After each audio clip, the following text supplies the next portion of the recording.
Chapter 6. Brainwashing Aspects. The porn trap's big monster is bred through the culmination of many aspects, including societal forces, media portrayals, peers, and the user's own internal narrative. Failure to deconstruct these fallacies whilst using the willpower method eventually leads to feelings of deprivation, leading the user back into the trap. Deconstruction of the imagined value of porn is crucial for success and allows you to see where you're being robbed. Of importance to note is the link between brainwashing and fear. It's fear of feeling future withdrawal pangs that create the pangs. Fear is the pang itself. Think about when you've had withdrawal symptoms such as sweaty palms, shortness of breath, sleeping problems, and an inability to think straight. Now think of similar situations when you've had those feelings. Job interviews, nerves around an attractive person, public speaking, etc. These are the same anxious feelings the fear causes. Simply put, how can a physical drug still hook people months after stopping? It must be mentally, correct? Stress. Not only great tragedies in life, but also minor stresses drive users into the forbidden, unsafe area previously excluded. Stresses include socializing, phone calls, anxieties of the housewife with young children, and many others. Let's take phone calls as an example, particularly for a business person. Most calls aren't from a satisfied customer or your boss congratulating you. There's some sort of aggravation. Coming home to mundane family life of kids screaming and their partner's emotional demands causes the user, if they aren't already doing so, to fantasize the relief of porn promised that night.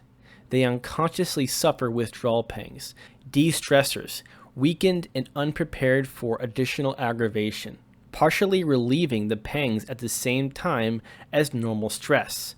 The total is reduced and the user gets a temporary boost. The boost isn't an illusion. The user does genuinely feel better than before, but they're more tense than they would be as a non-user. The following example isn't designed to shock you. Easy Peasy promises no such treatment, but is to emphasize that porn destroys your nerves rather than relaxing them. Try to imagine getting to the stage where you're unable to be aroused, even with a very sexy and attractive partner. For a moment, pause and try to visualize life where a very lovely and charming person has to compete and fail with the virtual porn stars occupying your harem to get your attention. Imagine the frame of mind of a person who, when issued with that warning, continues using and dies without ever having real sex with this charming and willing partner. It's easy to dismiss these people as weirdos, but stories like these aren't fakes. This is what the awful novelty of the porn drug does to your brain. The more you go through life, the more courage is sapped, and the more you're deluded into believing porn is doing the opposite. Have you ever been overtaken by panic when out of the blue the Wi-Fi stops working or is too slow? Non-users don't suffer from it, as internet porn causes that feeling. As you go through life, it systematically destroys your nerves and courage, leaving delta phos B to form powerful neural water slides in its wake, progressively destroying your ability to say no. By the stage where virility has been killed, the user believes porn is their new partner and is unable to face life without it. Internet porn is not relieving your nerves. It's slowly destroying them. One of the great gains of breaking the addiction is the return of your natural confidence and self-assurance. There is no need to self-rate based on your ability to satisfy a partner. This isn't freedom. But this freedom cannot be obtained by continuing to grease the dopamine water slide in ways that undercut your happiness and libido by repeating the same destructive behavior. Boredom. If you're like many people, as soon as you climb into bed, you're already on your favorite porn site, probably already forgetting until reminded. It's become second nature. Similarly, porn relieving boredom is another fallacy because boredom is a frame of mind, occurring when you have been deprived for a long time or are trying to cut down. The actual situation is this. When you're addicted to the supernormal pull of internet porn and then try to abstain, it feels like there's something missing. If you have something to occupy your mind that isn't stressful, you can go for long periods of time without being bothered by the absence of the drug. However, when you're bored, there's nothing to take your mind off it, so you feed the monster. When you're indulging yourself and not trying to stop or cut down, even firing up private browsing becomes subconscious. This ritual is automatic. If the user tries to remember sessions during the past week, they're only able to remember a small proportion of them, like the very last one or the session after a long abstinence. The truth being that porn increases boredom indirectly because orgasms make you feel lethargic, and instead of undertaking an energetic activity, users tend to prefer lounging around, bored, and relieving their withdrawal pangs. Countering the brainwashing is important because users tend to view porn when bored.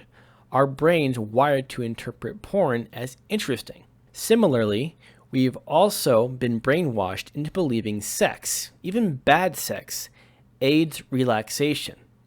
It's a fact that when sad or under stress, couples want to have sex. In the absence of discrimination between tantric and propagative sex, watch how quickly you want to get away from each other after the mandatory orgasm is achieved. If the couple had just decided to hug, speak, or cuddle and go to sleep, they'd have felt relieved. Concentration. Masturbation and sex don't help concentration. When you're trying to concentrate, you automatically try and avoid distractions.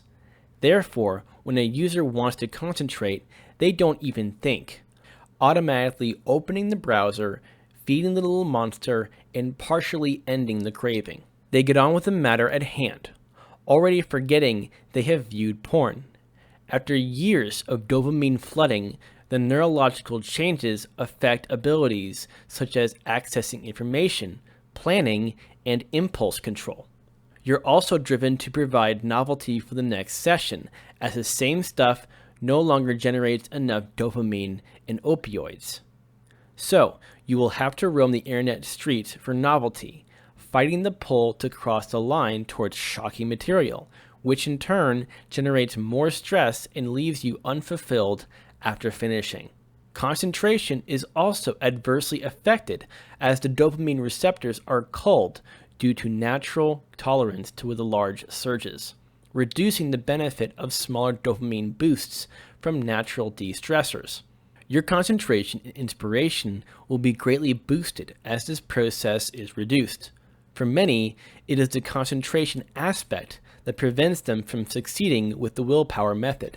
They could put up with the irritability and bad temper, but the failure to concentrate on something difficult once their crutch is removed ruins many.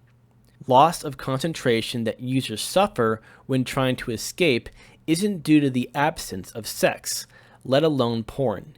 You have mental blocks when you're addicted to something, and when you have a mental block, what do? You fire up the browser, which doesn't cure the block. So then what do? You do what you have to do, getting on with it just as non-users do.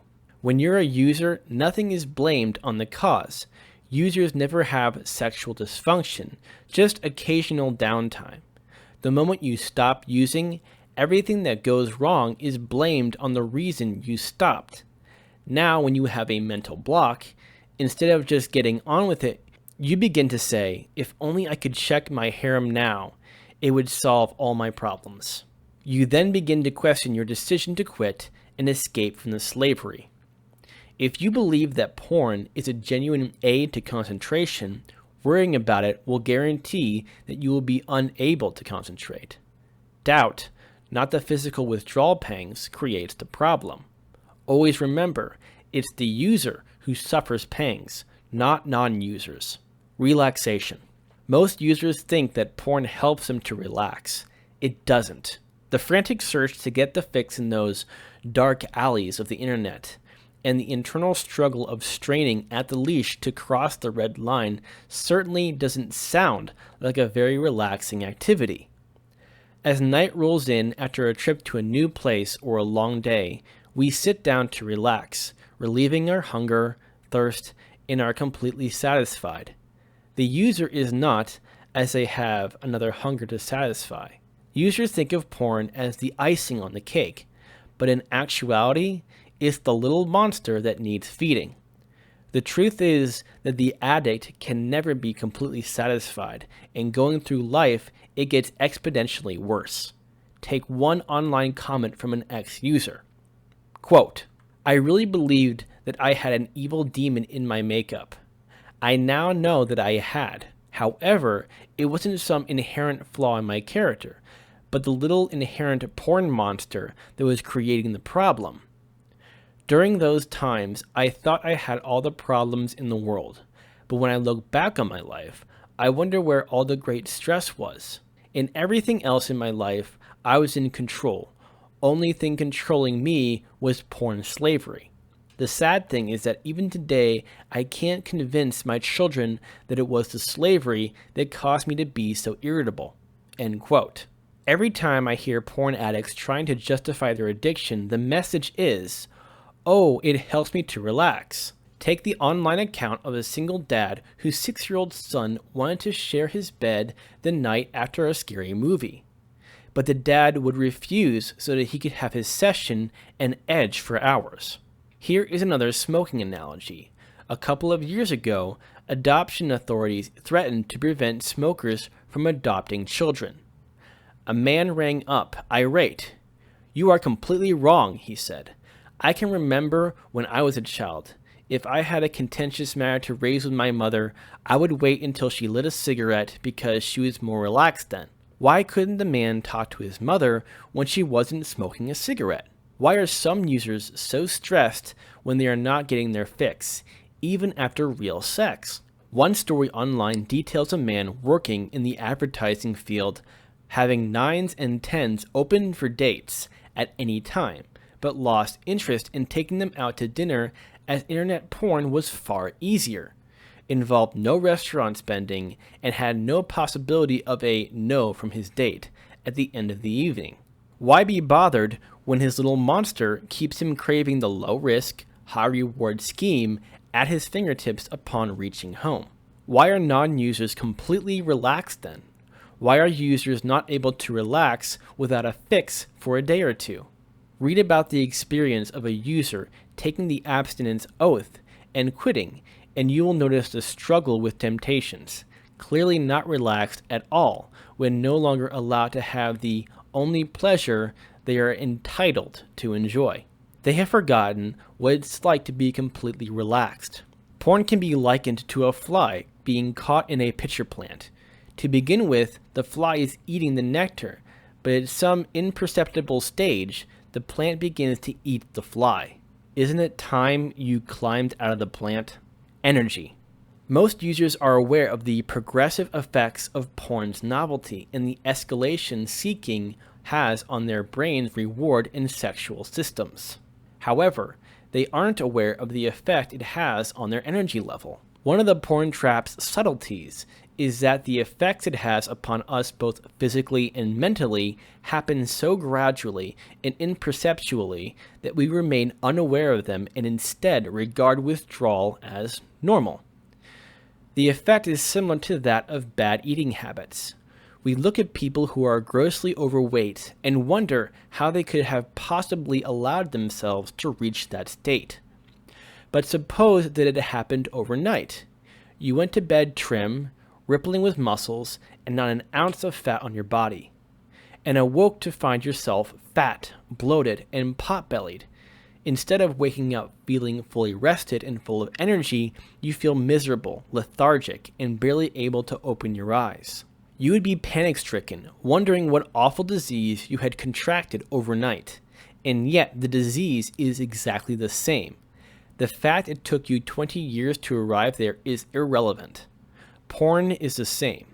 If it was possible to immediately transfer your mind and body to give you a direct comparison on how you would feel having stopped porn for just 3 weeks, that's all that would be required to convince you. Asking if you would really feel this good or what it really amounts to,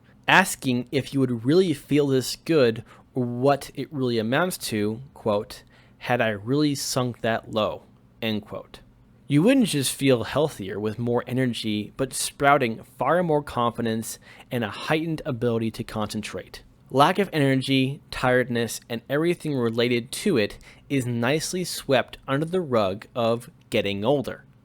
Friends and colleagues who also live sedentary lifestyles further compound the normalization of this factor. The belief that energy is the exclusive prerogative of children and teenagers and that old age begins in your 20s is another symptom of the brainwashing, as is being unaware of eating and exercise habits as a result of the compounding effect of dopamine desensitization. Shortly after stopping porn, the foggy and muggy feeling will leave you. The point being, with porn, you're always depleting your energy, and in that process, tampering with the chemistry of your limbic system. Unlike quitting smoking, where the return of your physical and mental health is only gradual, quitting porn gives you excellent results from day one. Killing the little monster and closing the water slides takes a little bit of time, but recovering your reward center is nothing like the slow slide into the pit. If you're going through the trauma of the willpower method, any health or energy gains will be obliterated by the depression you'll be going through. Unfortunately, it's not possible for Easy Peasy to immediately transfer you into your mind in 3 weeks' time. But you can. You know instinctively that what you're being told is correct. All you need to do is use your imagination. Social night sessions. This is misinformation that seems to make sense, but doesn't. In order to control your appetite, will you eat at home before leaving to go to a restaurant or party? This is what you're doing with sessions before social nights, looking tired and not up to your best. The widespread adoption of pickup techniques has introduced pressure to perform, pick up and score. Attempting to drown your butterflies with porn and substances will only make the problem worse in the long run. Personally, I like a bit of anxiety to keep me focused and engaged, and tiring yourself out mentally and physically with orgasm isn't going to help. Social night porn is occasioned by 2 or more of our usual reasons for pleasure/prop seeking. Social functions at their core being both stressful and relaxing. This might appear to be a contradiction, but any form of socialization can be stressful, even with friends. Wanting to be yourself and completely relaxed. There's many occasions that have multiple factors present at any one time. Take driving as an example, since after all, your life is at stake. Stressful, with concentration required for sustained periods of time. You need not be aware of these factors. Your subconscious already receiving the message. By the same token, when finding yourself stuck in traffic jams or bored on long highway drives, the promise of a session upon reaching home occupies your mind. Another good example is going on a first date, your mind throwing out questions about the person you're about to meet. Then, if your enthusiasm starts to fade upon meeting the person in the flesh, you will start to feel too relaxed, then guilty for feeling this way. The tug of war has started. I want sex or get me out of here ASAP, priming you for post-date porn. Even if the date went well and hours later you're back at their place, no matter which way it goes, you won't be satisfied if your only goal is seeking orgasm. At other times, you drive home alone, your only thought being your online harem, instead of congratulating yourself for your efforts. You can bet that someone in this position will have a session upon reaching home, and it's often after nights like these. Waking to feel uneasy emptiness are the ones we'll miss the most when we contemplate stopping porn. We think that life will never be quite as enjoyable again. In fact, it's the same principle at work. The sessions simply provide relief from the withdrawal pangs. at sometimes having greater needs than others, greasing the water slide for the next cue. Make this clear, it's not internet porn and harem dwellers that are special. It's the occasion. Once the need for porn is removed, such occasions will become more enjoyable and stressful situations less stressful.